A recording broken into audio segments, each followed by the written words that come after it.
Let's just talk about all things archery and shooting, and today we're going to be talking about building arrows out of wooden dowels. Okay, it's an inexpensive, economy way to build your arrows. Now, most of your arrow shafts for a dozen run between $50 to $70 for 12.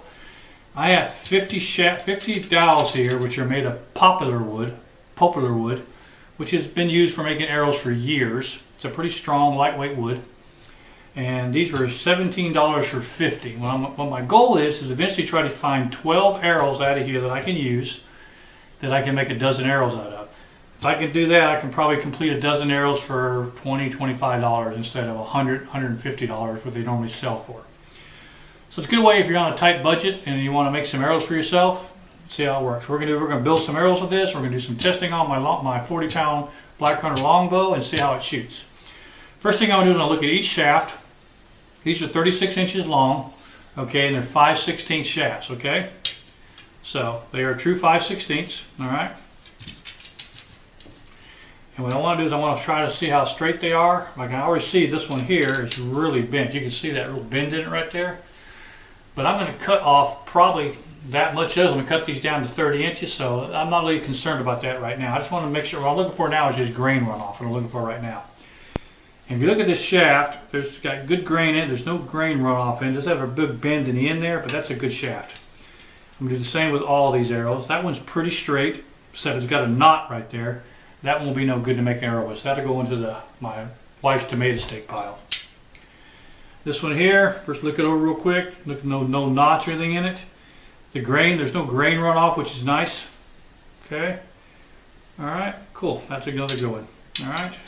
How about this one here? It's got a bend in it here, which you can see at the very end, which I'm going to cut off. But again, there's no grain runoff or anything like that on it, so it looks good. So that's another good one. So what I'm going to do first, I'm going to go through each of these 50 shafts, which I'm going to pay $17 for. I'm going to try to find at least 12 that are usable shape. And then I'm going to take them, I'm going to spine test them. And then we're going to cut them. We're going to cut them down to length, which would be 29, which would be 30 inches to my draw length. And then we're going to spine test them, and then we're going to weigh each one and see what their weight is, okay? And then we're going to go through and straighten each arrow.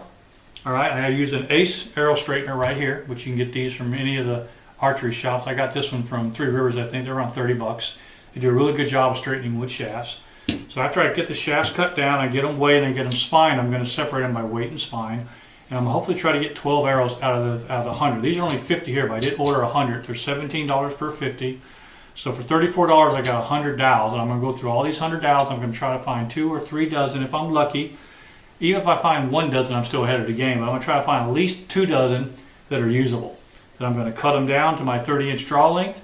We're going to weigh them. We're going to test the spine on them. And then we're going to straighten them. And then we're going to stain them and prep them for building arrows with. All right. So next step after I'm going to go through and check all these. I'll be back with you in a minute once I figure out how many I got, where they're usable. And then we'll go through cutting them down next. All right. Be right back with you. Ciao. Okay, everybody, we're in my workbench now, which is my wife's laundry room. I converted to a work area for bows. What we're going to do is we're going to go ahead and check all of these. Okay, I'm going to go ahead and mark these, the width of these. We're going to cut all these down to 30 inches. Now, I'm not worried about spining them or checking for straightness right now. I just want to get them cut right now. As you can see, I have a nail here, okay, which I'll point to. There's a nail right here. And if you look right here, I have my distances marked out on my bench. 27.5, these are my compound distances. 28 inch, which is my wife's draw length. 29.5, which is my draw length. 30 and 30.5. That's what I cut my arrows at for when I do my broadheads.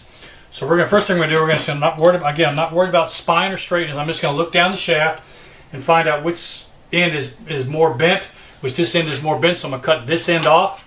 I'm going to stick this right against that nail there. Mark it down here, then I'm going to take my marking pin. I'm going to cut this right at my 30-inch mark, which is my 30.5-inch mark. That's what I'm going to cut off, okay? I'm going to go ahead and mark all of these that way and cut them all off, okay? Same thing, sit here, put it on that nail right there, and just mark it at my 30-inch draw length, okay? I'm using 30 inch instead of 30.5. I use 30.5 for broadheads. I use 30 inch for my target points. So these are just going to be targeted, not going to be for hunting. So I'm going to set these at 30 inches, okay? My draw length just over 29 inches. So I like to have a little bit up in front of my in front of my hand when I'm shooting. So that's why I'm cutting these arrows at 30 inches. Again, look down the arrow. You want to find the most bend in the arrow, which I did, which is this end here. This one's actually pretty straight, and make a mark. We're going to cut all these off. While I go through and measure these up and get them all measured up, everybody will ask you, so Todd, why are you making arrows out of wooden dowels? Well, there's a few things on YouTube that show how wooden dowel, but really no really how to do it.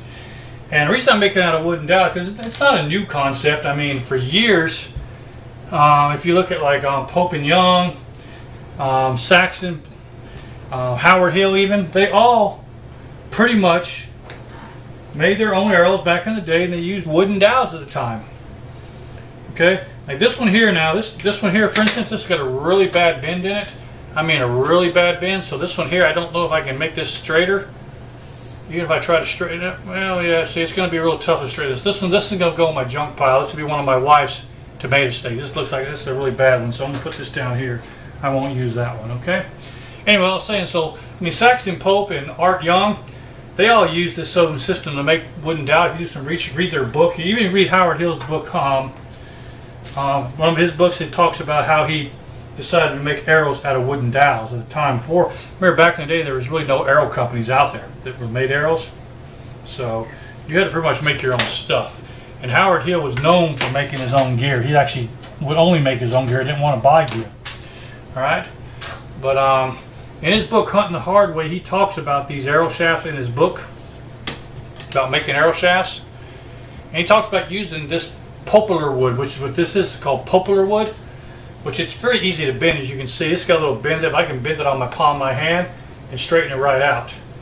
And then once it gets straight, and once you get it straight and you go ahead and put some stain on it and some sealer on it, it'll hold that straightness. Okay? And again, all I'm doing is now I'm lining with that nail there, and I'm going ahead and cutting it off at my 30-inch mark. I remember I'm using 30 inches here instead of my 30.5-inch mark. My 30.5-inch I use when I make broadhead arrows, but 30 inch I use for target points. Okay? So far out of this first 50, I've had 2 rejects that I can't use because they're too bent or too messed up, and this will be number 3 because this one's got all kind of bends in it all through it, so this won't be no good either. So I'm down to 3 rejects so far. I mean, my whole, if I can get 1 dozen or even 2 dozen out of this 50, I mean, I bought 100 of these dowels. If I can get 1 or 2 dozen out of the first 50, I will be happy with it. Wow, that one's really bad. You can actually see the bend in that one. Take a look down that shaft there. That's really bad. Can you see that? That's a really bad shaft. So again, that's going to have to be discarded, used for my wife's tomato steaks. All right, let's try another one. Okay, this one here now. Now that one's pretty straight. It's going to need a little bit of straightening, but not a lot, as you can see. So this one I can work with. I can definitely straighten this one. So this will be definitely a keeper. And you don't worry about being minor bends in the shaft. Once you straighten it out, it's gonna, and you put your stain and shellac on it, it'll be fine. So far I've got 1, 2, 3, 4, 5. I've got half a dozen already that I can work with. Okay. Again, I'm just looking down the shaft. This one's very straight. Okay, it's a pretty straight shaft right there. Check that one out. That's really a straight shaft. And I'm going to cut this one down. Just give me 7. Okay. Cut it 30 inches. Okay. Remember, these are 5/16. I'm not worried about spine or weight right now. I'll do that next after I cut them down. Remember, I'm going to cut these down first, and then I'm going to go ahead and straighten these. Like this one's really bent. Check that out. That's really bent. Can you see that? How bent that is? That's just really bent, so that's not going to be any good. So far I've had 4 rejects in this first lot of 50. Let's check out the next one.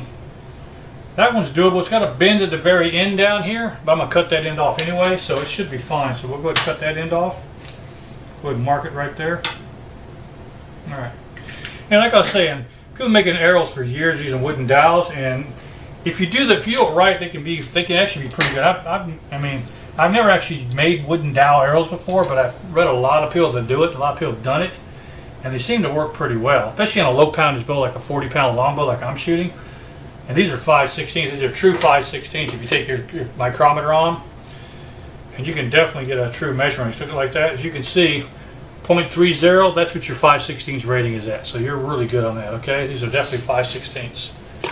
Okay. Now this one here is really straight, except for this end up here.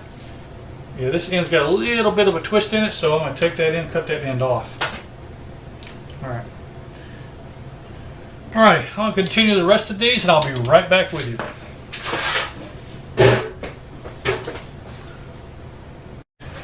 Okay, I went through and I checked this first batch of 50, and out of those 50 that I got, after checking for grain runoff and straightness and everything else, I came out with a total of, let's see, 1, 2, 3, 4, 5, 6, 7, 8, 9, 10, 11, 12, 13, 14, 15, 16, 17, 18, 19, 20.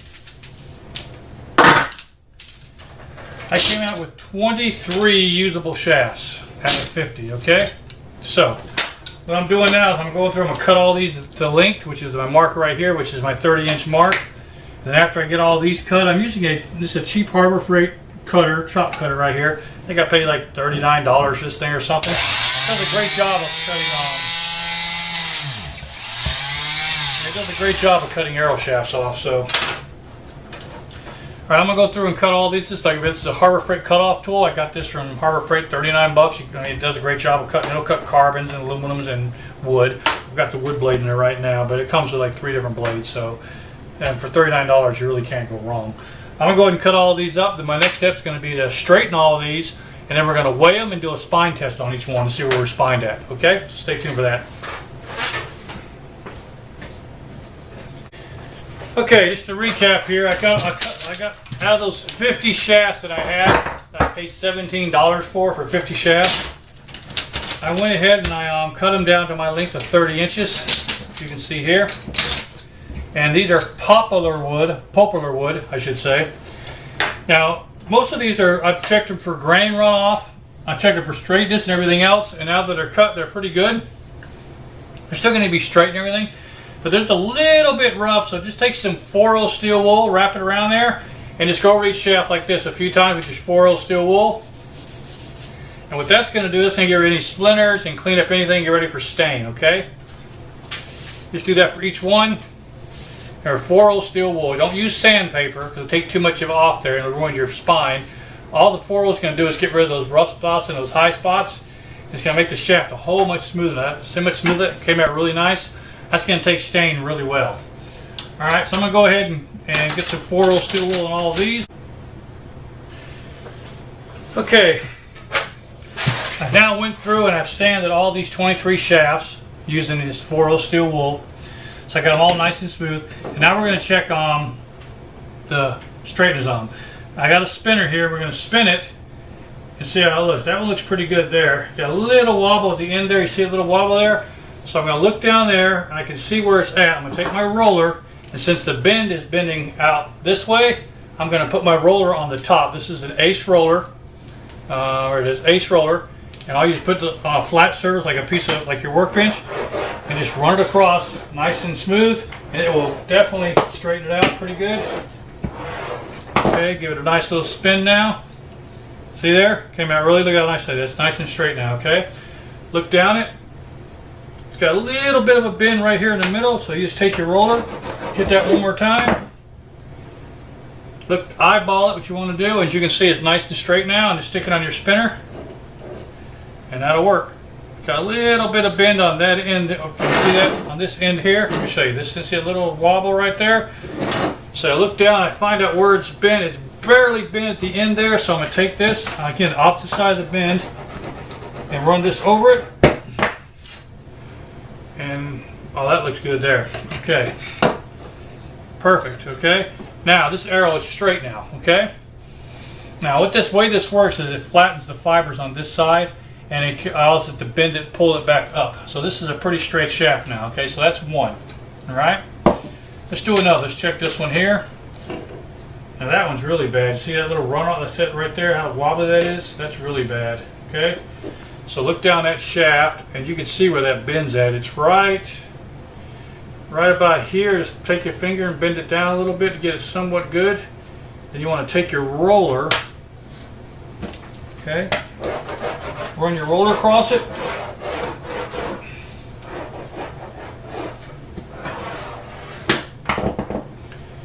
And there, take a look at it. Now it's not almost a little bit more in the middle there.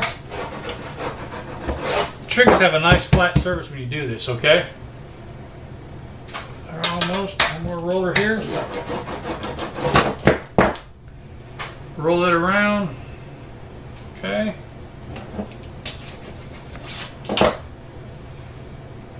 There we go. See how that looks.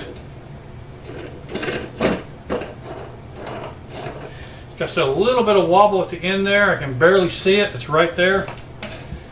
So go ahead and do that again. Get rid of that wobble right there. Okay. And take your roller one more time.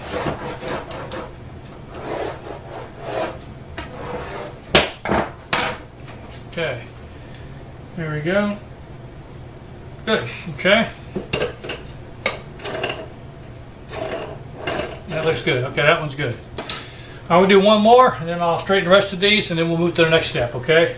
First, look, this got a little kind of bend in here, so we got to fix that. So you just take your hand, do it like this, or do it on a palm of your hand like that. Just get that little bend out of it. Okay, get it somewhat straight. Set it on the table. Roll your roller over it.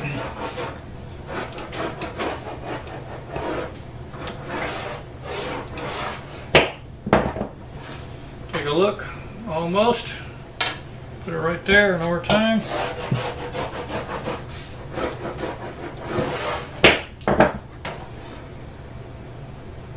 Just about.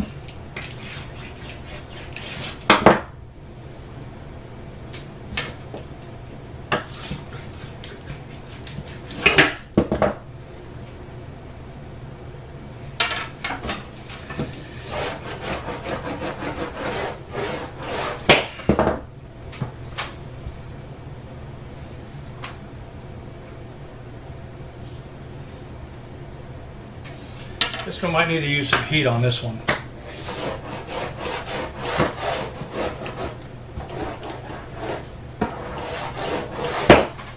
Yeah, this one's probably going to need to use some heat on it. I'll show you how to do that also. This is going to need a little bit of heat on it. It's got a little bit of wave in it, not much. But it's definitely going to need some heat on it. So basically use some heat on this one. Just hold it over like a steaming pot of water or a burner. Heat the wood up so the fibers get heated up. And cause the fibers to contract when it heats up, and it'll pull that right out of it, okay? As you can see right there. Sometimes you can, oh, there we go, that's getting better now, much better, okay? Getting there.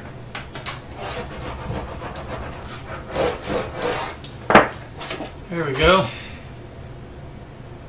Yeah, okay, good, all right. So that one's gonna need some heat. We'll do a separate video on how to heat straighten that one, okay? Let's check the next one more. That one's pretty straight.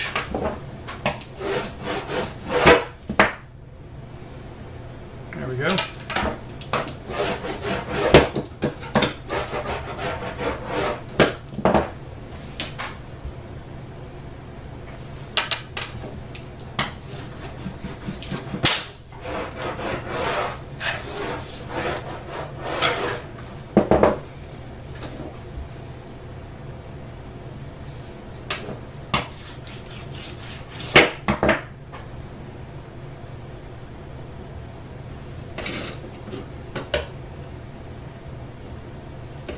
See right there, it's got a little bit of a wobble right there at the end, so you need to fix that.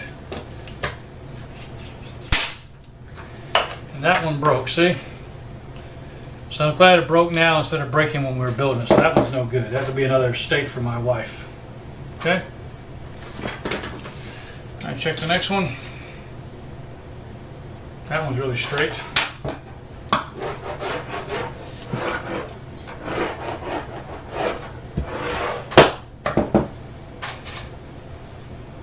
Oh, that's beautiful. That one's really nice. That's a really nice straight shaft there. Look at that. Yeah, that's a perfect shaft there. Okay, good. I'll get the rest of these straight and be right back with you. I went through and I've sanded and I've cut all of these, and now we're going to go through, we're going to measure the weight of these, okay? After we get the weight down, I'm going to go ahead and set the spine up. Now, I do want to say one thing. Of the 25 that I had left over from the 50 that I went through, where I found 25 that could work with me, as I was straightening them, I broke 2, as you can see here. So I'm down to 23 now, okay?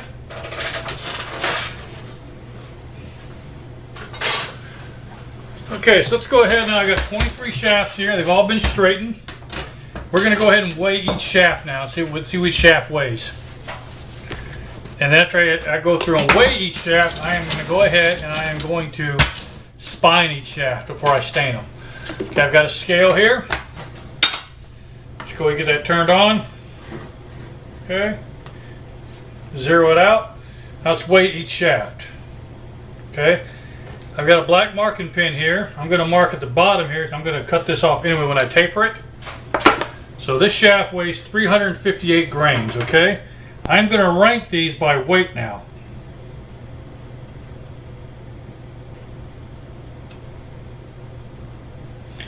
Okay, I'll mark it because I'm going to cut that. I'm going to trim that off anyway with the taper, my taper cutter.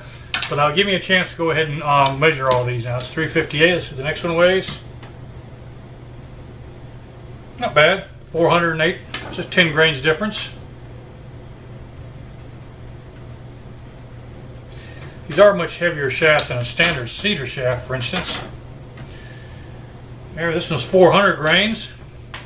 As long as I keep these shafts within, say, 20 grains, I'm good.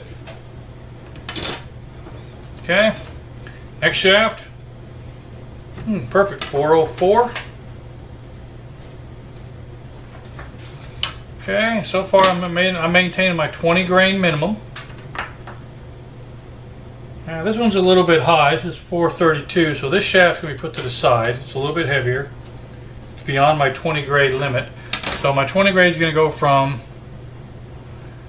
398 until 404. Okay, so that shaft's a little bit heavier. That's 432 grains. So let's go keep going. We're going to set these shafts by weight. This one's 392. Okay. And again, I'm just marking them right on the edge there so I can keep track of them. I'll go and sort through them later by weight later. Okay. All right. Let's see what the next one is. 397. Not bad. Pretty close. 397. Okay. So far, most of the shafts are coming from my low. I've got 393. My high is 415 so far. Let's see what we got here. That one's kind of lightweight. It's 370 grains. That's going to put to the side, okay? That one's 370. Okay. Again, I'm just weighing them right now. I'll go through and I'll sort them out later. I want to keep within 20 grain increments. This one's 398. Not bad. Okay. And this one here is 409. Okay. Alright. Oh, this one's 387. Okay. This one's kind of lightweight. This one's 358 grains. It's a lighter weight shaft. So far I've got about 4 lightweight shafts. The rest are within the 20 grain parameter. This one's perfect, 410 grains. Okay. We got here, now we've got 398, not bad. Okay. What we got here? That's a little bit heavy. I got 417. It's a little bit of a heavy shaft. Not too much. That's about 23 grains over from the low. What we got here? It's another lightweight shaft, 375. Okay. What we got here now? Another lightweight shaft, 364. Okay. That's another lightweight shaft. Okay. Again, I'm just marking the shaft right here so we know what they are. Okay. Alright. Ooh, that one's really lightweight. That one's 347 grains. That's a really lightweight shaft. Okay. So we can see we're getting quite a range here. I'm up probably 60 grain range right now of these shafts. That one's more respectable. That one is 397. Okay. Got this one here. Another lightweight shaft, 364. Again, this is poplar wood or poplar wood. I don't know how you say that, but that's what this is. There's another lightweight shaft, 356. Okay, now that I got all the shafts weighed, I'm going to go ahead and break these shafts down into weight groups of 20 grains each, okay? What we're going to do, we're going to take our shafts and we're going to keep them within 20 grain increments, okay? So for instance, I'm going to start with 358. We're going to stay within 20 grain increments, like I said. Okay. This one here is 356, so 358 and 356. That's a 397, that'll be a separate group. There's 347, that'll go here. This one's 364, that'll go here as well. So I'm at 347 to 364. Low of 347, a high of 360, puts within my 20 grain range. This one here is 365, okay. Here's a 417, so 417 to 397, that's within a 20 grain range. 398, that puts me in my 20 grain range. 364, that puts me in my range here. These are all within 20 grain increments. I must have missed one. This one didn't get weighed. Let's see what this one weighs. I must have missed this one. Okay, we'll weigh it. Real big deal. We'll get this weighed real quick. I don't know how I missed that one, but I did. Go ahead and zero it out. See what this one weighs.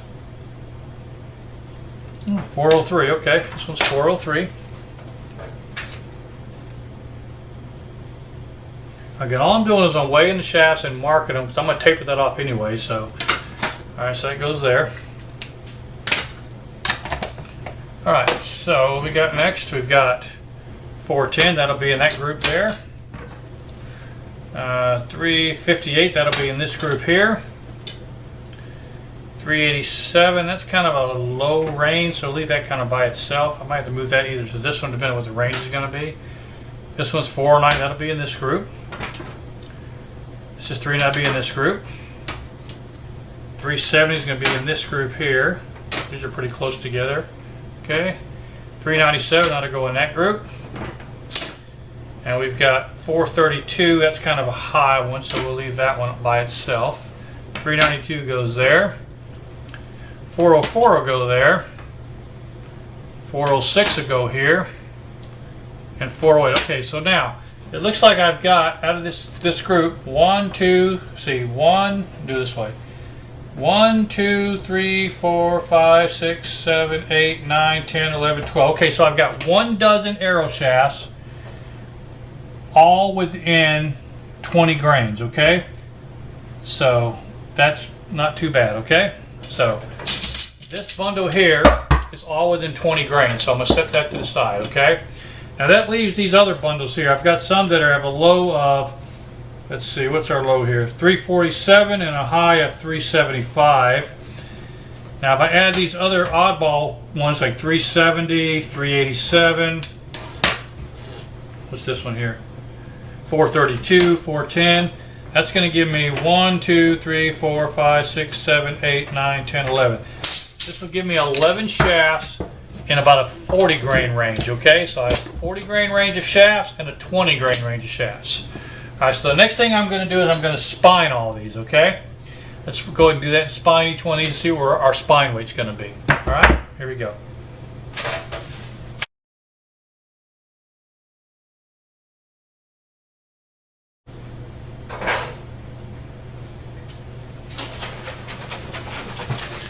Okay, I went ahead and spined all of these. I want to apologize. I don't know what happened to my video on my spine. I went and spined all these, and I guess I didn't hit the record button. I missed the whole thing. I don't want to go through and re-spine all these. So I'm just going to tell you, this bundle here that's in the 20 grains, these all spined in a low of 37 and a high of 44, okay? So these are 35 to 45 pound spine range, okay? On these lighter weight ones, which are the ones from the low of 398 to a high of 418, okay? That's the grain weight by the bare shaft. These heavier shafts here, which are kind of oddball, they got all different sizes in them. These spine from anywhere from 35 pounds of a low, some of them spined up to 50 pounds. So these are not really conducive to using for arrow. I mean, I can break out the ones and match it with the spine and work that way. But anyway, so that's what happened with that. So these, I mean, I had two of them that were in the 30 to 40 pound range. The rest were in the 40 to 50 pound range on these heavier weight shafts. But I have to say, these other shafts that are within 20 grains, I got these to within a low of 39 and a high of 45, so about a 6 grain increment. So I'm going to say these are 40 to 45 pound spine they checked out at, all right? Okay, so what we're going to do, we're going to go ahead and start staining these now, okay?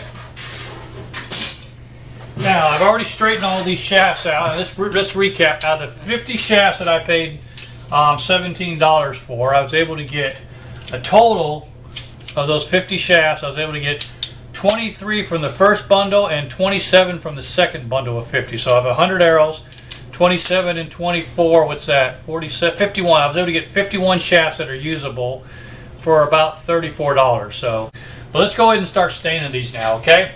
Now these have all been sanded with 4-0 steel wool. They've all been straightened completely, okay? What we're going to use this here Danish oil, 1-step dark walnut finish. I like this finish because it's easy to wipe on. You shake it up real well and it covers in 1 step, and it'll stain them a nice dark walnut color, and they should come out pretty good, okay? But before we do that, we need to go ahead and cut our tapers in these, okay? So let's do that first. Let's take our 5/16, which is what we have here. 5/16. Oh, that's a different size. Let's get the 5/16. Here we go, 5/16. And we're going to cut our tapers, okay? Now remember I said I'm going to cut my taper on this end for my point, and this end is going to be for my my knock. Now one thing we have to do, we have to go through and look at the grain, okay, on these. And you got to mark the grain with your black marker which way the grain's going. Like on this one here, if you can see that, but the grain is going this way on it. And what you don't want your arrow going with the grain, you want to go against the grain. So you want your knock string, just draw a line like this here. Can you see? Straight down. Okay. I can't see with that pin. Let's get you a different pin you can see better with. Okay, this will be my knock in. You watch your grain. Your grain is going from the left to the right, left to the right. So I want to go across that grain, okay? So what I'm going to do is I'm going to mark that just like that, okay? Just a mark. That's the way my string's going to orient on my knock, okay? So when I take my cutter here, I use the knock in, which is the small end. I'm going to put it on here like this and just twist it, okay? See what we're doing? We're twisting. It's going to cut that taper for that knock, okay? All right. Remember, these are 5/16 shafts, spine between 40 and 45 pounds. And these are 30 inches long, okay? And these are poplar wood, all right? So just go ahead and get all that taken care of. Twist that till no more shavings come off, okay? And that should give you a nice clean knock. But if you look here, you can still see your line. See where your line's going? That's why you want to orient your knock when you put your knock on. When we do our knock, we'll show you that, okay? Now we're going to do the point side, which is the other. You just flip your taper around and use your point side, which is here. This will do your taper for your points. Just like this. Okay. All right, that gives you a nice clean taper. Okay, so I got my knock in, I got my taper in. Okay. I'm going to go ahead and get the rest of these tapered and cut, and I'll be right back with you.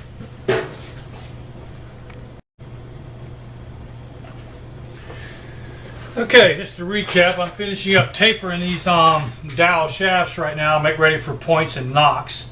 Just so you know, just to recap, you just go ahead and look at your shaft. These have already been straightened and they've been weighed. As you can see, the weight's on there already. And I've grouped these by weight and spine. These are all within 20 grains of each other, and the spine's between 40 and 45 pounds roughly. Okay? Now, like I said before, what you want to do with these, you want to look at your shaft. You want to look at your grain on your shaft. What you want is you want your arrow to go against the grain. See how the grain, you see that on the camera, but as the grain goes back and forth, you want your shaft to go straight up and down. Your knock, that's the way your string's oriented. That way it pushes against it instead of splitting it like that. So go ahead and put your knock taper in. You can use a simple knock taper tool like this. I get this from Three Rivers Archery at about $15. They do a really good job putting a knock taper in. Just like a pencil sharp, you just turn it like this, spin it around. In no time at all, you got a perfect nut taper. And if you look at your mark, you can see your line is right there. That's the way you can orient your knock when you do your knock. Do the same on the other side. Okay? This will be the point in, which is a different taper. Just put it on there and just twist it. There we go, nice and tight. Gives it a nice clean taper, okay? Alright, now let's do one more. Okay, we know this one's the weight is here. That's where the point's going to be. So I'm going to do this. I already decided on the point, on which way the shafts are based on the way the grain's running, okay? All these have straight grain running through them this way, toward the point, not away from you. So if it does break on you, it's going to break toward the point and it won't stab you then, okay? So, again, go back here, find your grain. It's kind of hard to see on the camera, I think, but if you look at the grain, it's actually running back and forth this way. Just draw you a line straight down with your marker, and that's the way your knock's going to orient, and then cut your knock end in, okay?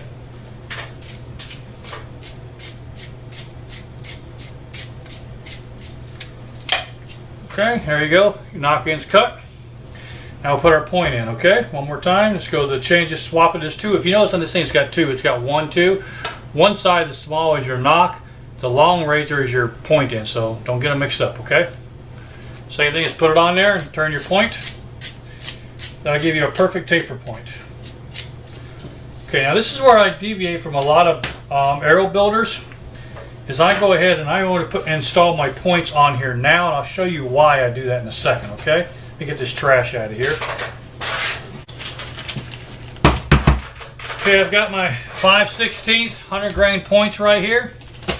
I'm going to go ahead and hot glue all these on. The reason I do these ahead of time is to make staining a whole lot easier. I'll show you why in a minute, okay? So get your alcohol burner here. Just going to need some more denatured alcohol. Let's just put some more denatured alcohol in it real quick. Getting kind of low.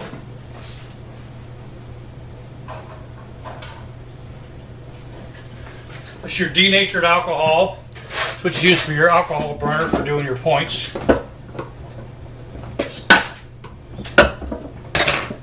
Just going to fill that up a little bit more. Okay. That's done. Now that's finished. I don't need that anymore. Let's go ahead and take your wick, drop it back in there, screw that on tight. Just be sure you pull that up. You be sure you got it twisted tight here, so when you do your flame, it gets you a nice clean flame. You don't want like a wild flame. You want a small tight flame. Okay. All right. Let's go ahead and get this set up now. It's the simple way. Just go ahead and take this. You light it just like that. Now we're going to go and install these points now. Okay. So the first thing, you take your points. You want to get you a cleaner. Okay, which is standard. I use a rifle neck cleaner, which is this, and just clean your points out when you do it. I've already cleaned these out, but I'm going to show you how to do it. I just clean these out. That way there's no packing, greasing there when you put your point on. Okay, all these have been cleaned already. It's just sit it in and turn it, and it cleans it right out for you. Very easy. Just makes your point stay on tighter, you know what I mean? Okay. Remember, these are being built for target arrows, not for hunting arrows. So these are 100 grain target points. So the total weight of this shaft when it's complete is probably going to be in the area of, I want to say, pretty close to 500 grains when it's all done. Maybe a little bit more, 520, somewhere around there. Between 500 and 520 grains these arrows are going to come in at. Okay, which is pretty good for a 40-pound longbow, to be honest with you. Okay, so you get that done. Take your hot melt glue, which is this here. Just heat up a little bit. Okay. Now, if you look right here, I got a little hole, divot in my top here. I use this hole to secure my points on. Okay, so let's go ahead and get that done. And you're also going to need a little jug for water, which is going to be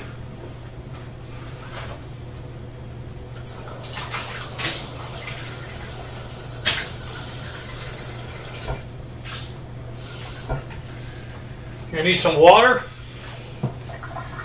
I'll show you why that in a minute, okay? So all you do is you just go ahead and you take your glue, heat it up, hot melt glue, just heat it up. Doesn't take a lot, okay? And just go to the very end of your point, not the front. You want to go to the end of your point, okay? Just like that. And take your point, get it started on there like that, twist it on like I'm doing. It's not going to go all the way, so what you want to do is you want to heat that point up. That'll heat the glue up in there for you, okay? Like that, and then use your little setting pole, push it down, give it a nice twist, okay, and then dip it in the water, okay. Now once that's done, you can go ahead and go through here, just peel that old glue off, and it gives you a perfect point set, okay? Now you don't want a lot of water, you just want enough water to cover the metal up, okay? Not the whole wood. You just want enough so with your water, so you put your point in, it doesn't quite get to the wood. Let me see that or not, but it doesn't quite get to the wood, okay? That way it won't affect your wood when you, because your wood's not been set yet or treated yet, okay? You don't want that done yet because it's not been treated yet. Otherwise it will cause your shaft to warp. Let's do another one. Same thing. Get it started, okay? Heat it up. Remember, you're going to put it just on the edge, not around, just on the edge. You'll need a lot. Take your point, screw it on, heat your point up. Doesn't take long, heat your point up. One more time, make sure it's nice and tight. Okay.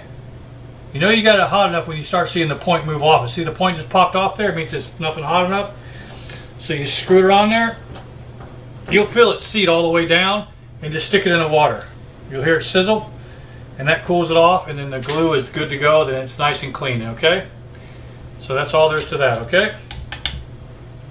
Good. I'm going to go ahead and get the rest of these done up, so just hang back with me, and I'll be right back with you.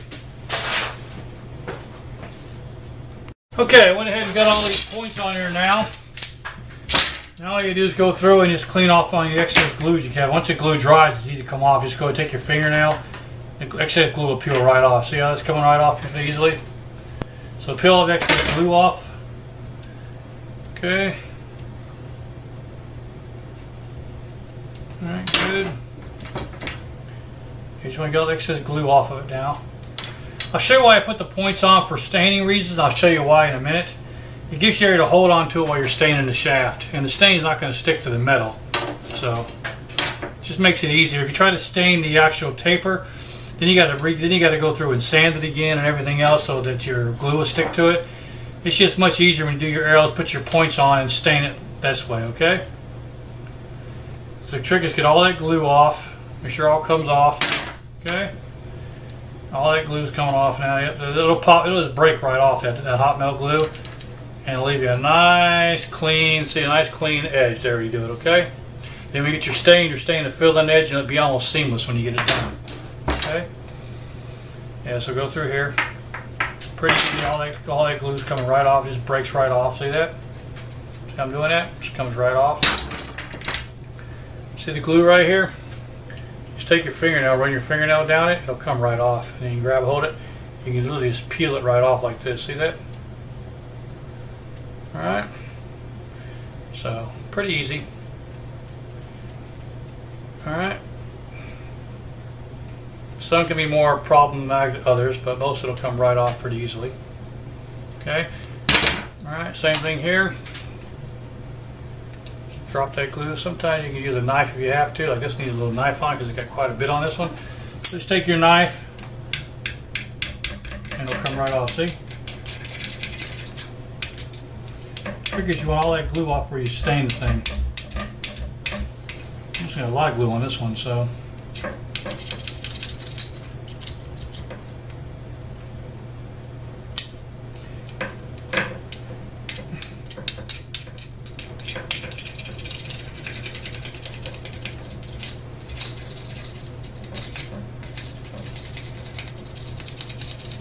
If you scrape with a knife from the edge over, you won't mess up your wood. But you got to get all that glue off though, otherwise your stain won't stick to it.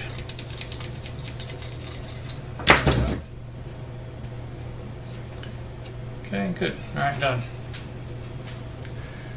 Add a little excess glue on it. Most of you take your fingernail, get it off. That had a little more glue than it should have had on it. Yeah, you can see here the glue on it. Just take your fingernail, it'll break right off. Just like that. Okay. Same thing here. A little bit of extra glue on there. So you don't put a lot of glue on these. Just want a little bit, just enough to hold it. Now, last thing I do is I take some steel wool. I just go around the bottom of it like this, and that just cleans it up real good. So any kind of glue residue left over cleans it right out. That way, when you put your stain on, it'll stick right in there pretty well.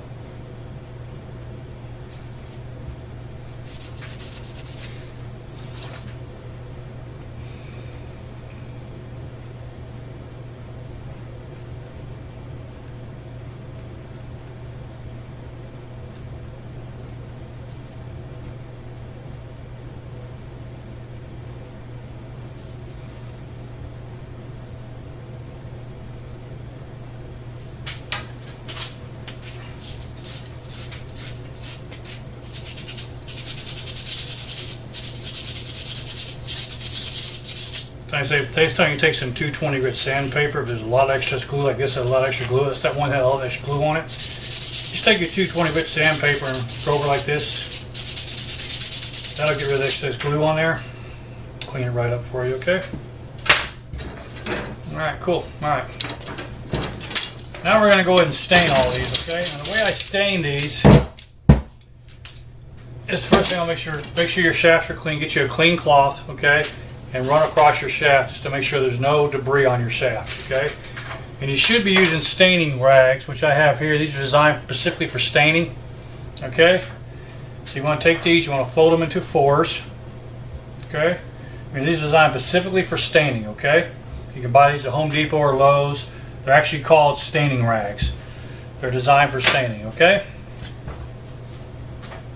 Alright.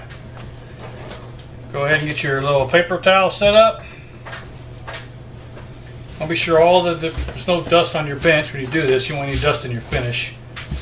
So, blow it off, clean up what you want to do with it, okay?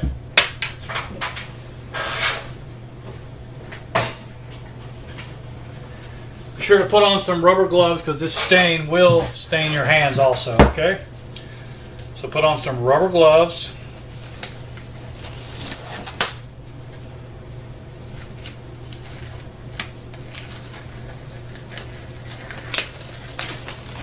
Okay, and I'll show you what I use these clips for in a minute.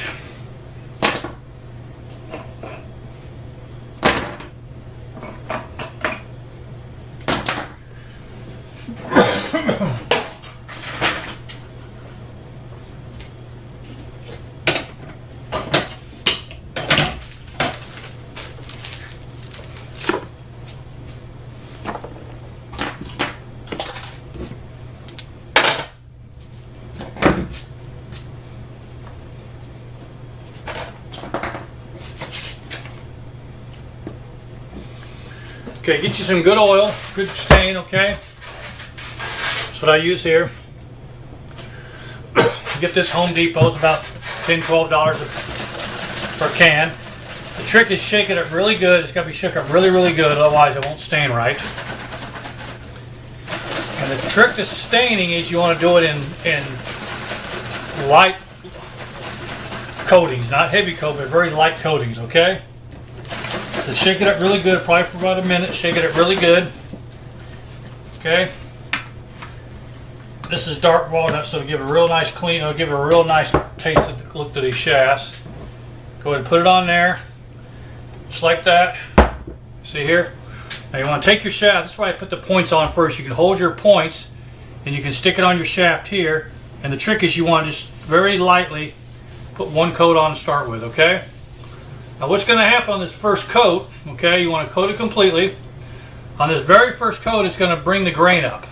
The grain in the shaft, but that's okay, that's fine, let it do that. Just get you a good coat on it, okay?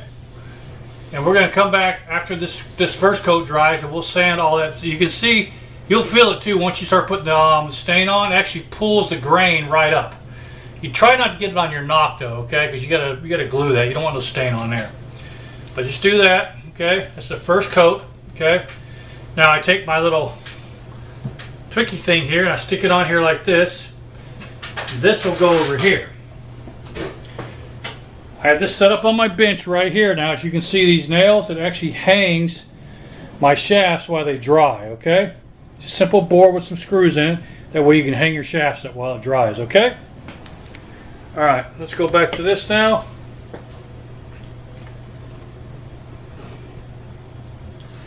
Okay, again, you just want to be sure that you get your stain on your staining rag pretty good. You don't need a lot, don't saturate, just get a little, you'll see it like that. Take your next one, again, you want to hold it by your point. That's why you put your points on first.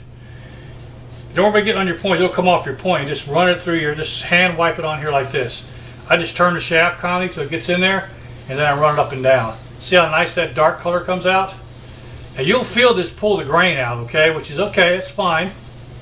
Because when we go ahead and go back to this later, we're going to go ahead and sand that, okay, one more time. And then once you sand it once, you put your second and third coat of stain on, it comes up really, really nice, okay? See that? It's the first coat.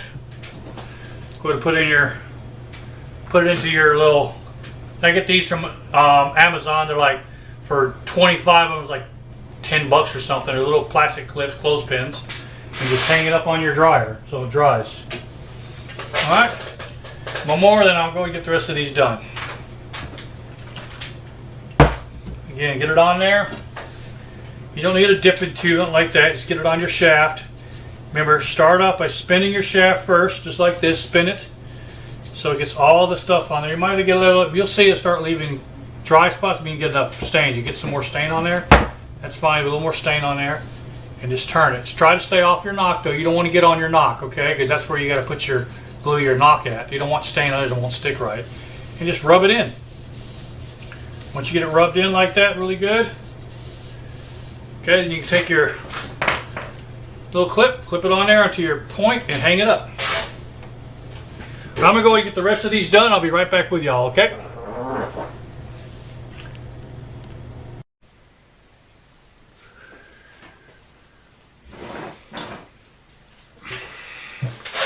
Okay, everyone, we're back here doing these dowel arrow build that I'm doing. This is the first coat that I've put on it.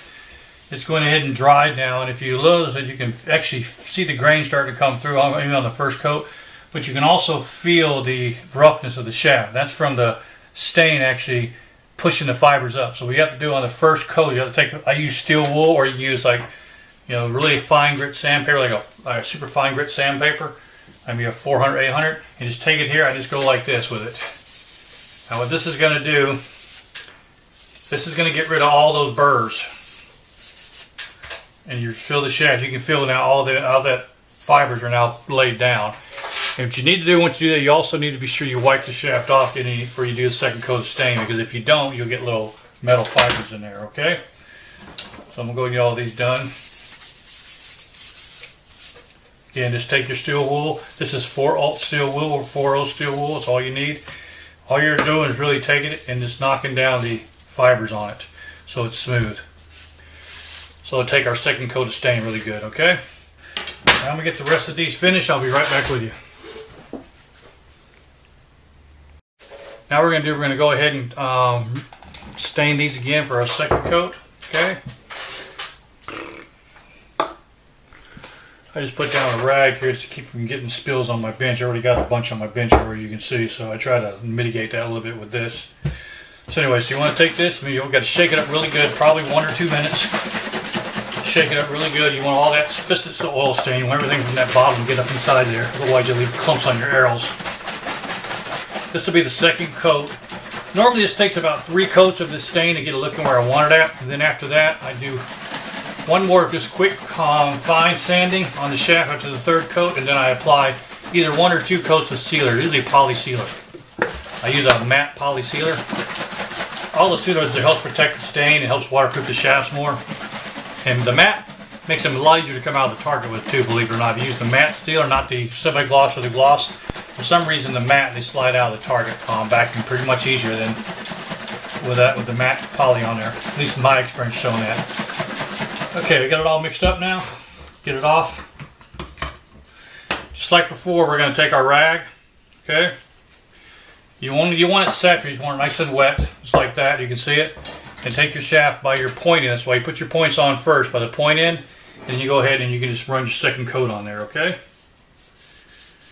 So this normally takes about 3 coats to where it looks good. Very seldom I put a 4th coat on, but sometimes if the finish is not where I want it, I will put a 4th coat on. So you just go that and run it through, nice, and stay away from your tip though. You don't want to get over your knock area. Stay off that. Okay, and once that's done, let's go ahead and hang it up for drying.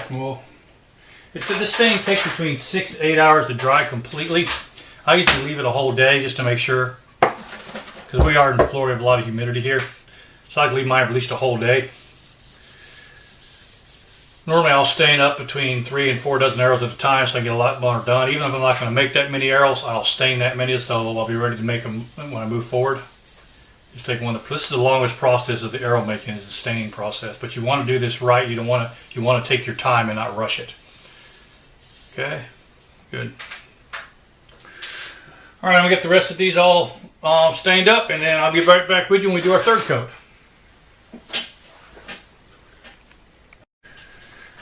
Okay, we're on the third staining of our arrows here. As you can see, the second coat came out really nice. It's starting to really look good. I mean, look at the finish on it starting to really show up. Okay.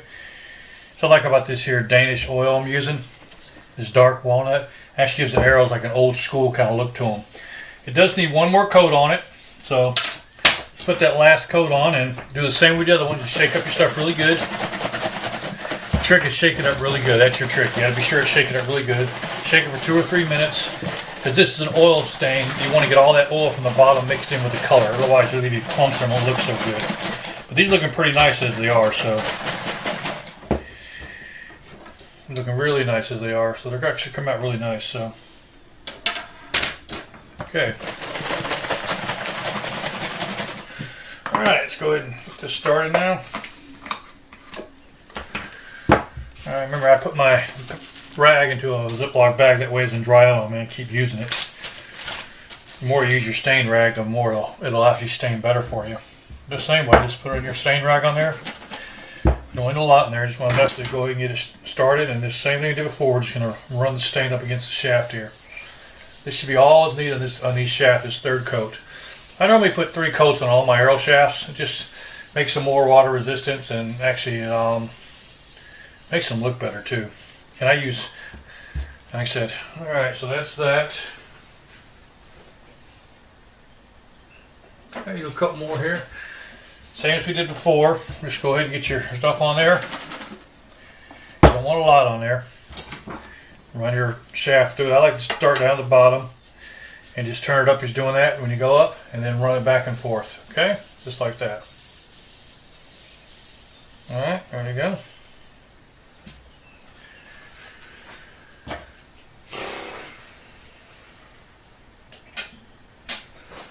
I'll do another one.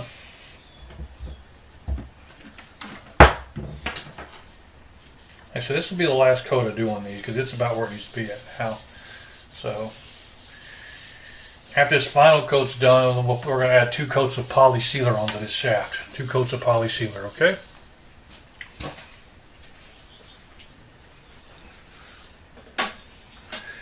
After we finish this coat and we put our 2 coats of poly sealer on, before we fletch them and finish them up, we're going to go through and straighten them out one more time, make sure they're straight.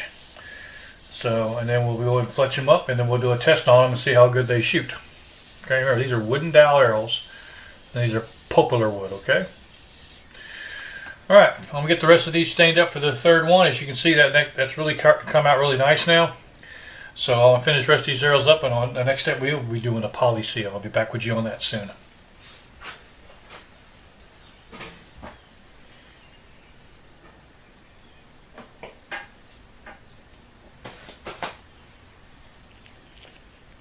And we're going to go ahead and finish up these wood dowels, get the finish on them finished up. Now if you recap now, we've done 3 coats of stain on these shafts. Okay? This is dark walnut stain. They've been hand rubbed in. I put 3 total coats on here. And now we're going to go ahead and put the sealer on, which is the poly sealer, which will help seal these. Okay, here you go. Let's get the poly sealer up and make it happen.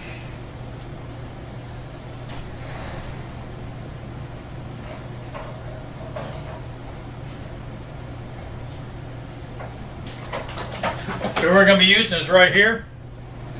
It's called Wipe On Poly Sealer. It's easy one step. This is the satin. I use the satin because it makes the arrows come out of the target much easier than, say, the matte or the glossy.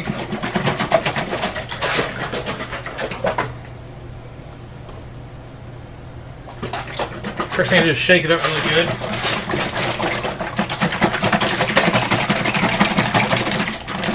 You want to shake up at least a minute, minute and a half. You want to break it all up.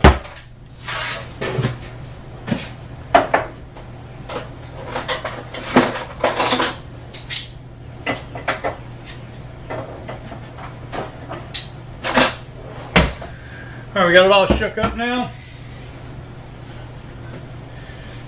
Be sure to get some latex gloves or some kind of gloves on your hands. That stuff, when it gets on there, it can cause burning on your hands if you're not careful. Okay, I've got a piece of stain cloth here. I don't need the whole sheet, so I'm going to cut it in half. So we'll just cut this in half real quick. You get these stain cloths from Home Depot, Lowe's, they come in a package. It's like $7-8 for a package of these, and one package, I mean, it'll do probably, say there's 20 pieces of cloth in there. You cut it in half, that's 40 stain cloths you get, so it'll last you. I'm still using the same pack I bought last year, so it'll last you for a while. And do the same thing, just fold it up. Want to be sure that you fold up in just like this. Nice little square pouch. Now we do the same thing now. We got our arrows here, okay? There's no need to sand these, they're already sanded. Now we're just got the coat on, so they've already been sanded, okay? Now we do have a little bit of stain on this tip here, so I'm going to take my paper, just clean that tip off. You don't want any stain on your tip, otherwise your knock will have problems sticking. There we go, clean that up, okay? Now let's go ahead and get this done. Okay, this is straight wipe-on poly. This stuff you can be pretty liberal with, but it does take a long time to dry. This takes about 24 hours to dry completely. So get it a little bit like here, like this. Okay. Just take your shaft, same as before. Just take your shaft, start at the bottom. You just want to do a nice smooth coat, just like that, all the way down the shaft. Okay. Get it all nice and cleaned up. See that? All right. And do a little bit more. Okay, it's nice, clean. Wipe it down really good, just like that. Okay, that one's done. Put it on your little clippy, and we'll hang it up. I usually do 2 coats of poly on these. I've never had to do 3. Usually between 1 or 2 does a pretty good job. The more coats of poly you put on, the more it's going to seal the shaft and keep it watertight and warp it on you. But also you have to be careful. You put too much on it, will change the spine of the shaft ever so slightly. So keep that in mind as well too. Okay, that one's done. Alright. Alright, do another one. And once all these are get done, tomorrow we'll see if we need a second coat. I'll tell you if you need a second coat or not when you look at it. But usually 1 or 2 coats suffice for this poly. Okay.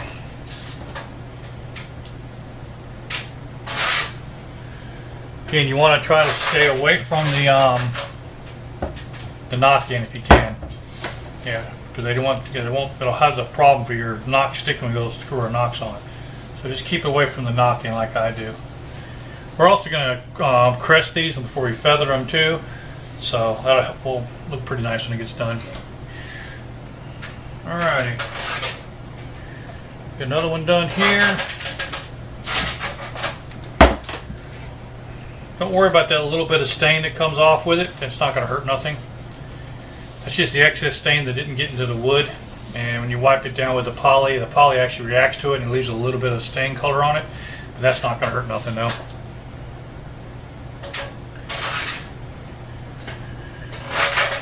Alrighty. That'll be it. That's how we put our poly on. Remember, use this poly here. 1-step poly. Get it at Home Depot. It's about $15 a can. That one can, I've had that one can for a couple of years now, maybe a year and a half now, almost 2 years. So that one can will last a long time doing these arrow shafts. Hello everybody, Tom at All Things Archery and Shooting. We're going to continue our building these wood dowel shafts that I purchased. Okay. Now we're going to be installing nocks on. We've now got all the stain on, and we have the clear coat on them. So what first I'm going to do is I'm going to take a piece of steel wool and just a little bit, run it down just a little bit, just to get any kind of rough spots off the shaft so it's nice and smooth, like that. And I'll take a cleaning cloth, just run it down real quick. And I'll do this with all the shafts. And maybe I'm doing that because even though that poly gets on there, sometimes they get caked on heavy. In other words, you can feel it. You run your hand across, you can feel it. If you take your steel wool, just run your steel wool down a little bit. Not a lot, just a couple strokes like that, and it makes it nice and smooth then. Okay? Alright, get all that done. Same thing here.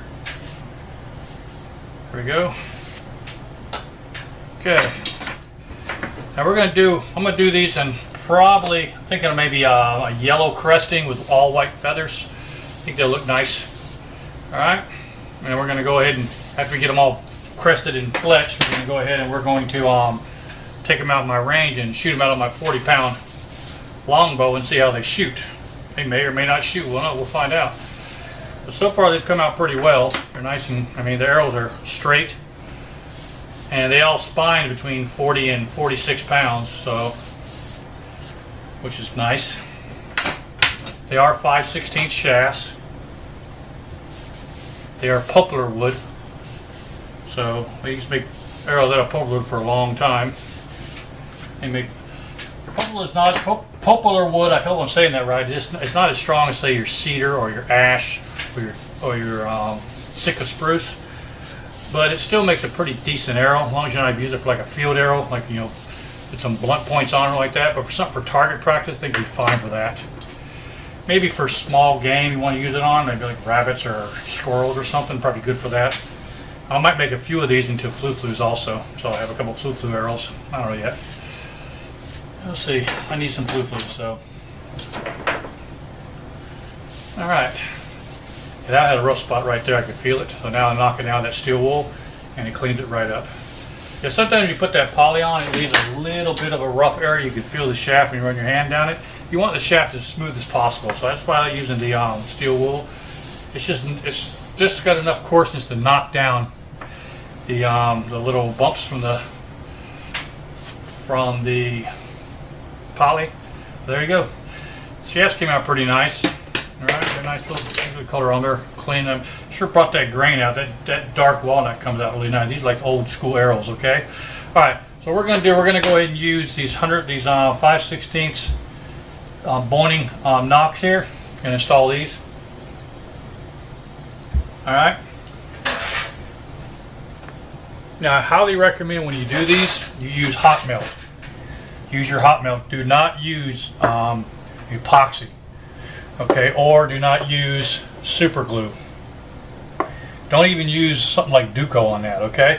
The reason being is if you ever shoot these nocks off while you're shooting your target, say you bust a knock, if you got it epoxied on it, you'll never get it off. You'll just ruin your shaft.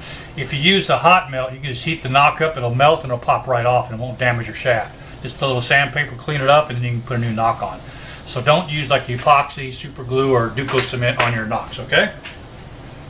Always use hot melt. All right, let's go ahead and get some of these set up, and then we're going to go ahead and put our cresting on. Okay, doesn't take a lot. Just put a little bit on there. Okay. Be aware of your grain too on these. Here, I'll show you what I mean by your grain. Let me show you. Okay, if you look at these shafts here, see that line right there? That is the way I want my knock oriented. So I want my knock oriented that way, so when I put it on, the string is in line with that line there, okay? That way it's going against the grain, not with the grain. So it makes it much stronger that way. So keep that. Always mark your nocks and put a line across the grain, okay? You want your string across the grain, not with the grain. All right? Cool. Let's go ahead and get this heated up now. Don't take a lot. Just a little bit's all you need. Okay. Just put it on there. Be sure you orient it correctly with your nocks. And there you go. Got the knock on there, okay? Do the next one. Same thing, I'm looking for my line. And I'm going to take my hot melt. I know where my line's at. My line's going up and down like this, so I'm going to keep it this way. So when I put my knock on, I know my knock's got to go like that. So if it matches with my line, okay? Go ahead and add a little hot melt to it. Doesn't need a lot. Okay, there we go. Alright, a little hot melt done. Screw it on. Make sure it's in there. Okay. Alright, I'll do one more for you guys, and I'm going to get the rest of them, and then we'll move on to doing the cresting. Okay? Again, you got your little line here. Let me see if you can see that, okay? Use this here. You see that little line right there? Look at that line, how it goes up and down. I marked this before I cut the shaft. That's which way the grain's going. So the grain's actually going like this. So this is cutting across the grain. And that when you put your knock on, you want that's your string. You want your knock on like that. So just like the string, you see that's up and down there. You want your knock on there like that. So it gives it the most strength. Okay, very important. Don't forget that. Otherwise, You could take a chance when you're shooting your arrow, it could split the shaft, especially in these dowels. They're not as strong as like Port Orford. I do the same thing, a little more hot melt. Don't need a lot. Okay, just put a little hot melt on there. Watch your line. Screw it on, twist. There you go. Roger that, done deal. Okay. Okay. There we go. Alright. I'll get the rest of these done, then we'll get back with you when I'm starting to do the cresting. Okay, everybody, we're going to go ahead and start putting the wraps on these. Now, you should always put wraps on your wood arrows or some type of cresting. I prefer using wraps because if you use the wraps, you can always peel the wrap off when you have damage to fletching. It's easier to repair than trying to scrape it off that wood. So always use some type of wrap on your wood arrows, okay? All right, so let's go ahead and start wrapping these. So it's pretty simple to wrap. They're really self-explanatory. Get you a mouse pad like this. You see the mouse pad here? They get you a mouse pad. I like this because it's got a little square box on it. And take your wrap, okay? I'm going to use these zebra wraps. I'm going to do them all in white. I'm going to do all white. Take this zebra wrap off. Okay. Sometimes you might need a knife to get it. Sharp blade to put in there. Just like that, so you can get that bottom peeled off. All I do is take this off. Now you lay that along that blocks there, the square, the 90 you have here. See this 90 you got right here? That 90 right there. This comes down that square. You want to try to line this up with that, okay? Now some people put their wrap all the way to the edge of the shaft, or the knock's at. I like to leave just a little bit room there. And also the reason for that is because if you're going to change your knock, you won't mess up your wrap. Also, let's say we use hot melt in these. If you ever come across this got a little bit of glue left on, just go ahead and take your fingernail and pull that excess glue off. Once it dries, it'll peel right off pretty easily. Okay? Alright, cool. Let's go ahead and do this first one now. Just line up your knock with the edge of your shaft there. Make sure you're lined up in that square there, which I am. Then all you do is just simply roll the shaft, just like this. Roll it up. Be sure you seal that first layer and roll it over. There. Now the shaft is sealed. See? Okay? Okay, let's do another one. Same thing. Get your knife ready. Now I only have 10 wraps here, so I'm going to do 10 of these zebra wraps and 2 standard white wraps, okay? These some extra wraps I had over from other arrows I built. So this works out good. We'll build some more arrows and do some custom ones. Maybe the next ones I'll use some tung wool on or teak wool and make them look really pretty. But I kind of like this rustic look these come across. Again, if you got a little glue on there, just take your fingernail and pull it off. Come right off, see? Oh, very easy to fix, okay? Go ahead and do the same thing. Put your knock on there. Slide it over and roll it. Just like that. Make sure you seal that first layer and roll it around. A little bit of glue I missed right there. Not a problem. It'll come right off. It'll peel right off. Okay, and there you go. Okay. Other one knocked up, okay? Let's do one more and then I'll go ahead and I'll get the rest of them done and we'll do the fletching on them. Then after we get all of them, we'll test these out and see how they shoot. Okay.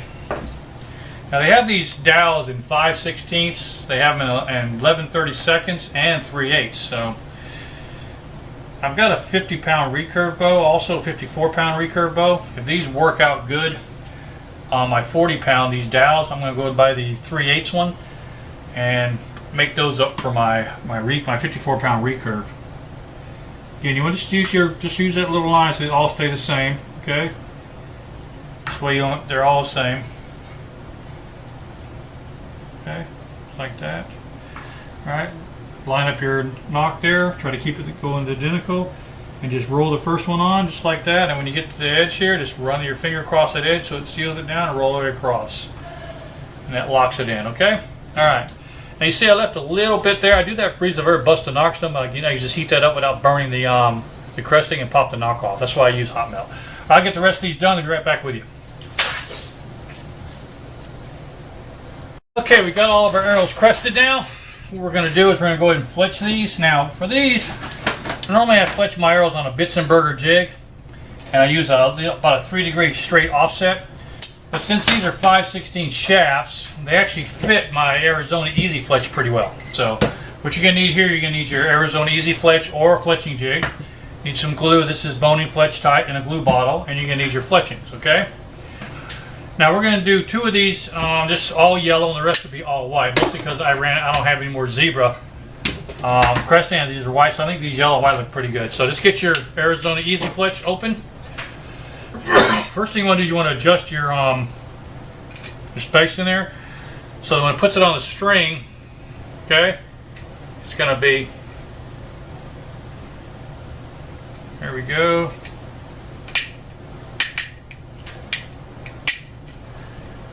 What you want is you want your cock feather that way. There you go. Just like that. Perfect. Okay, so this goes here. Yep, perfect. Okay. I got my cock feather orientated now. Okay. Might as well matter if you're doing all the same color, but go ahead and put your. This Arizona doesn't really work good with. I mean, it will work with feathers. You cannot use like a 11/32 shaft in it. This is the aluminum version of the Arizona Easy Fletch, but it will work with the 5/16 shaft. Okay. All right. Let's put all your fletchings in there. Like I said, it works. It's mostly designed for veins, but it can work with feathers. Take a little bit more work to play with, make it right. You have to be a little more careful, but it will work with feathers. Though it just takes a little bit of extra work to do it. Do not use any kind of super glue on your Arizona Easy Fletch, because it will ruin your fletching jig. Okay? Yeah, you don't want to ruin your fletching jig. Okay? Alright, cool. Then make sure, trick to this, make sure all your fletchings are lined up at the bottom where they're supposed to be at. Alright? Take your glue. With this Arizona Easy Fletch, you can fletch a dozen arrows in about an hour, which is pretty nice. Usually on my Bitzenberger, it takes me about 3 hours, because you got to wait this dries each time. So put you a small bead of glue on there, not a lot. You don't want to overdo it. Okay? Just like that. Spin it around, do the next one.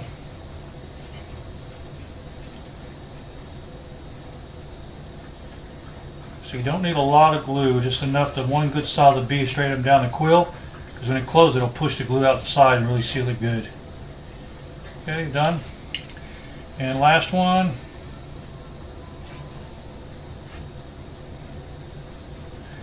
Glue bottle makes this a whole lot easier than trying to do it out of the tube. Just saying. Okay. All right. There you go. Now, as you can see, you got glue all around. So this really is, you take your knob, you turn your knob here and spin it around. It closes up. Take your cap, which is right, goes over the top, and lock it into place. You see those lines? They line up with the fletching. See how those lines line up? And then once they let it sit for 5 minutes, and then it'll be ready to come off. Always clean the top of your glue off too, and put your top on so you don't ruin your glue. Okay. All right, we'll come back in 5 minutes to check that out.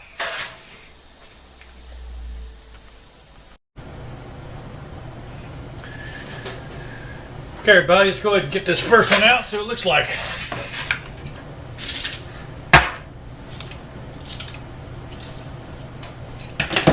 There you go. First shaft complete. Now go ahead and take your glue and go ahead and touch up the bottoms on these. Put a little dot around the bottom, that way they won't move on you when you go to a target or something like that. All right, let's do another one now. Okay, my Bitzenberger. All right. Yeah, as you can see, I got all my jigs here. Okay. All right, this is my Bitzenberger jig. So we're going to do the next ones in all white. Okay, so get your fletchings out. Okay. Take this. This is straight, but I got it set for a 3-degree offset. Be sure you got this flat part here that's up. So the flat part's right here. See the flat part on it? Make sure. No, you can't see. Let me back up so you can see that. Okay, there we go. Cool. There you go. All right, cool. All right, there's a flat part right here in your Bitzenberger jig. That's where your knock goes. Okay. Slide your knock in. I try to get my seam where my cock feather is going to be at. That's my seam there. And then just go ahead, figure where you want to do this. Put your jig on there and find out where you want to mark this. Get you a black marker. All right. And where you want your fletch. I want my fletching to start right about here on this notch here. So I'll make a little mark here. That's where I'll line all my fletchings up at, okay? That gives me enough room right there if I ever get to change a knock on it, and that's enough room for the rest. Just drop this into there. Just like that. Line it with that black mark right there. Okay, nice and easy. Take your glue. Just running a nice bead down it like this. Again, this is going to be a 3-degree offset straight fletch. So you can use either right helical or left helical. These are right helical. Or I'm sorry, not helical, I meant these are right wing. But since I'm doing a straight jig, you could use right wing or left wing on this. So this is a straight jig. These are right wing feathers. But I am doing a 3-degree offset with it. So just drop it down there against that and load it down on top of it. And just do like this. That gives you a 3-degree offset. Just pinch it both together. Hold there for about 5-10 seconds. Okay. And we'll come back in 5 minutes and switch that around. Okay. All right. There we go. Okay. All right. It's been about 5 minutes now. Let's get this one off. Move to the next one. Just go ahead and twist your knob. Do the next one now. Again, you want to line up your feathers with that mark you made on your thing, so you know where they go, and just be sure you don't have them all pushed down in there. It should be just like that. See how the quill is nice and even across there? All right. Go ahead. Add your little glue to it. Again, nice small bead of glue. We don't need a lot. That's why these glue bottles are nice. You can actually use these with these needle bottles. Actually, you control the glue much easier. The trick putting this glue on, you get a nice even bead going all the way down. Just take your time, don't hurry. And then when you place it on the arrow, you want it to squish out both sides. That'll give your arrow a nice seal to your fletchings. Same as put it with the back there and drop it in. You want to do the same thing. You just want to hold this down. Give it about a 10 count. Okay. All right. See the glue switching out there, and then just take your finger, run it down that side there, and that gets rid of the excess glue. Remember, clean your tip off. Always clean your glue tip off so it don't get all clogged on you. All right. That's number 2. We'll be back in a few minutes for number 3.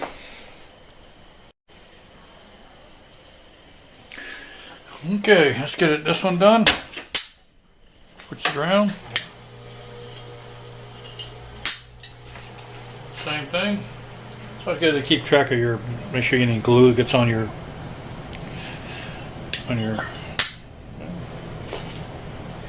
Now go ahead and put the next one. This will be the 3rd vein.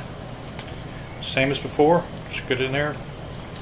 Sometimes you want to get it where just that quill just sits right above it.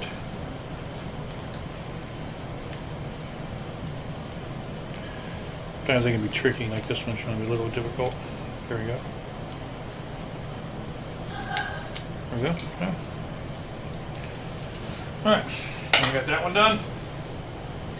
Same thing, put you a nice even bead of glue on it. You don't need a lot.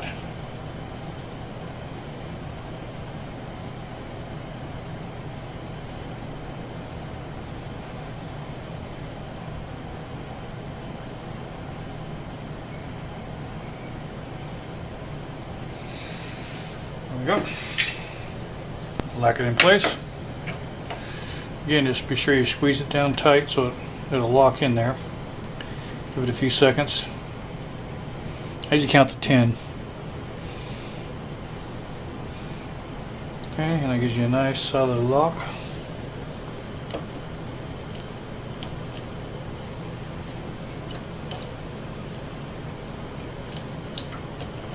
Sometimes it makes a mess like it is now.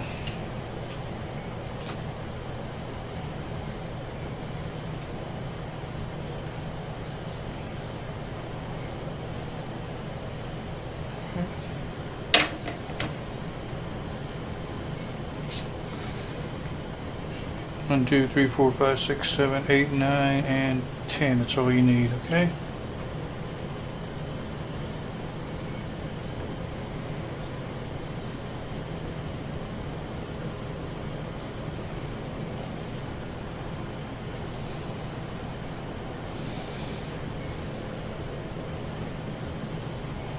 Alright, come back when that's done.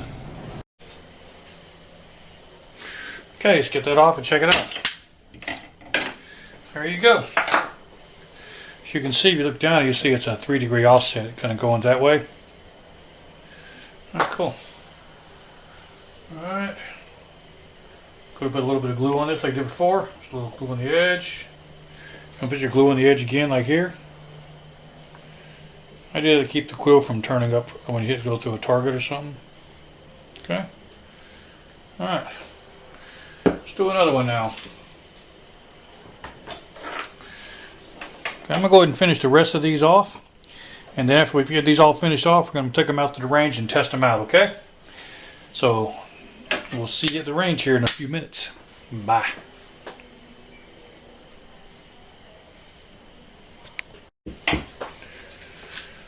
Okay, here you go. Came out really nice. Nice white feathers on there. Looks really clean. Look at there. Okay. So, wait and see it better. There you go. As you can see, it's got like a little helical, like a little offset to it. All right. Okay, here we go. We're gonna run the whole shaft down. Start from here, go all the way up. I love the color of that wood there. It came out really nice too. Okay. There we go. Cool. I'm gonna go ahead and get the rest of these done now. Then we'll head out to the range and we'll check out. One more time. Sorry about that. Can't even talk right now. We'll get the rest of these fletched up, and then we'll head out to the range, and we'll see how these wooden dowels actually shoot out of our 40-pound longbow. Okay, here we go. Till then, ciao.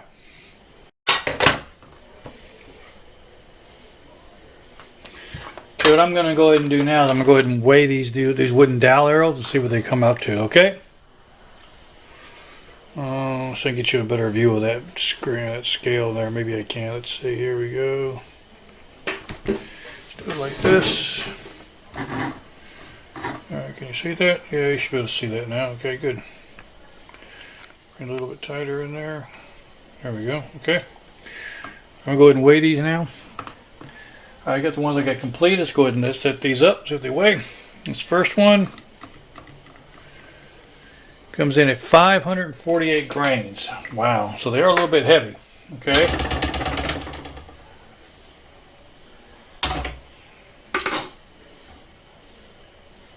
What I'm going to do is I take my shaft here and I write on it 548 grains. So I do 548. See that? With the 548, do it this way. You see it better. There you go. Yep. There we go. My 548. Okay. That's the first one. Let's see what the next one weighs. Okay, we got this one here. See what we got. Pretty close, 539. Not bad, not bad at all. So this one is 539. Okay, there you go. So that shaft came in at 539. So it's only, how many grains is this first one? 548. So 10 grains difference. Let's do this next one now. Okay. Look at there, 551. Okay. So this one comes in at 551. Got a mark there, 551. See that? Okay. So these shafts are pretty close. I mean, we got a high of 551 and a low of a high of 5. There we go from 539 to 550. So what's that? 12 grains difference between 3 shafts. That's pretty good. We stay within 20 grains. I'm happy with that. All right. I'll get the rest of these all done up, and we're going to go ahead and shoot these at the range tomorrow. Okay, it's been Todd with All Things Archery and Shooting, and until next time, there's a little bit of tighter picture for you here. Hold on. Get a little nice tight group on there. There we go. Okay, there's our wooden dowels all done up, just about finished. I got to fletch the rest of these, so in part 2, we are going to go ahead and test these on the range using a 40-pound. I'll probably shoot out my 40-pound Osage orange longbow. That's what I'll do. Keep it all. That's a homemade self bow that I built. You can catch that review on my channel here. I did it a couple months ago. but it's an Osage orange self bow, and we'll shoot that tomorrow with these arrows and see how she shoots on range with these wooden dowel arrows. Okay, this has been Todd with All Things Archery and Shooting, and until next time, ciao. Now don't forget, stay tuned for part 2 range testing of these wooden dowel arrows. See you there.